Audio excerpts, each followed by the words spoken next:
All right, let's get right into it. We're about to explore one of the most wild, chaotic, and world-changing decades in all of human history. This is a story of fire, of blood, and of a revolution so intense it would end up forging an emperor from the ashes of a king. I mean, that's the real question, isn't it?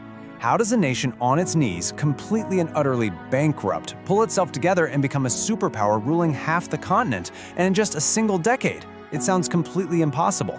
But to get how it happened, you first have to understand just how terrible things were at the very beginning. So, let's set the scene. The year is 1789. The Kingdom of France, which is supposed to be the shining jewel of Europe, is actually rotten, right to the core. Seriously, it's a powder keg just waiting for a spark. Just look at that number, 12 billion livres. That was the national debt. You see, after funding one expensive war after another, including helping out with the American Revolution, the royal bank account was officially empty.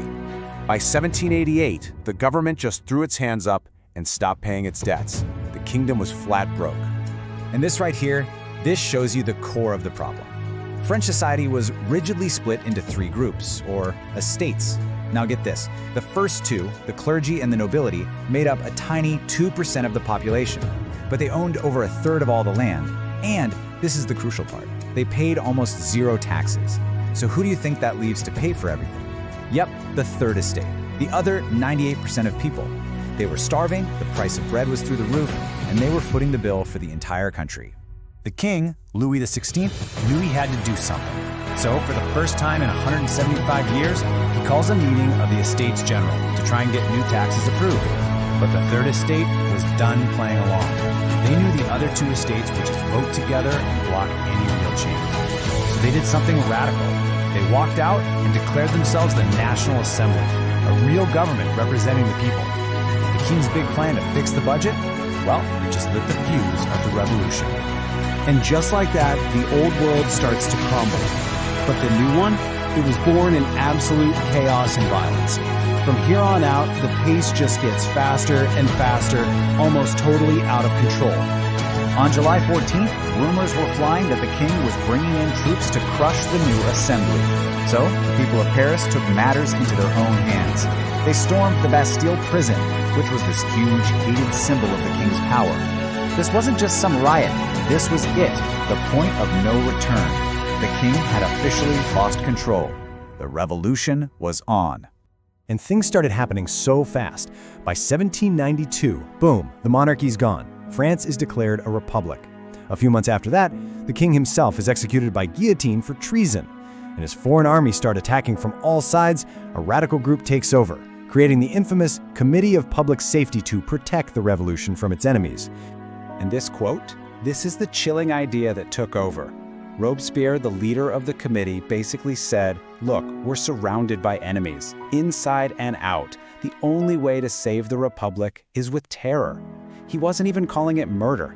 He was calling it justice, a necessary, even a virtuous way to purify the nation. And this wasn't just random chaos. They built a system for it. The law of suspects meant you could be arrested for just seeming like an enemy of the revolution. Then, the law of 22 priorial pretty much erased any right to a defense. Your trial had only two possible outcomes. You walk free or you go to the guillotine. It became a terrifyingly efficient engine of death. I mean, just try to imagine this situation. While the government is executing its own people, the country is also being invaded by most of Europe. Vicious civil wars are breaking out everywhere. The economy has totally collapsed. It's absolute total crisis. The young republic was literally about to tear itself apart. After a solid decade of this non-stop war, chaos, and fear, the people of France were just done. They were exhausted. The excitement of 1789 was a distant memory. The promise of liberty had been replaced by the daily reality of the guillotine. And more than anything else, people were just desperate for some stability. And that desperation, well, that creates an opportunity. Because, you know, out of all this unbelievable chaos, one institution didn't just survive, it actually got stronger. And one man came along who knew exactly how to use its power. Think about it. With the government in shambles and the country at war with itself, the only thing holding France together was the army. While the politicians were screaming at each other in Paris, the military was organized, it was effective, and it was actually winning battles. In a nation that had lost faith in everything, the army commanded respect. So how did the army get so powerful? Through this brand new revolutionary idea, the levée en masse. This was basically the first national draft in modern history. It said that every single citizen had a duty to defend the nation. This wasn't an army of hired guns fighting for a king. It was an army of citizens fighting for France itself. And the result? An army of a size Europe had never seen before. 700,000 men. It was a massive new weapon, forged right in the fires of the revolution. But of course, a weapon is useless if you don't have someone who knows how to wield it. And that's when Napoleon Bonaparte steps onto the stage, a young, incredibly ambitious artillery officer from Corsica. He was a pure product of the revolution. It was the only way a guy from his background could rise so fast on pure talent. He first gets famous at Toulon, using his cannons to save the Republic. Then he takes a starving, demoralized army in Italy and leads them on one of the most brilliant military campaigns in history. He becomes the face of victory.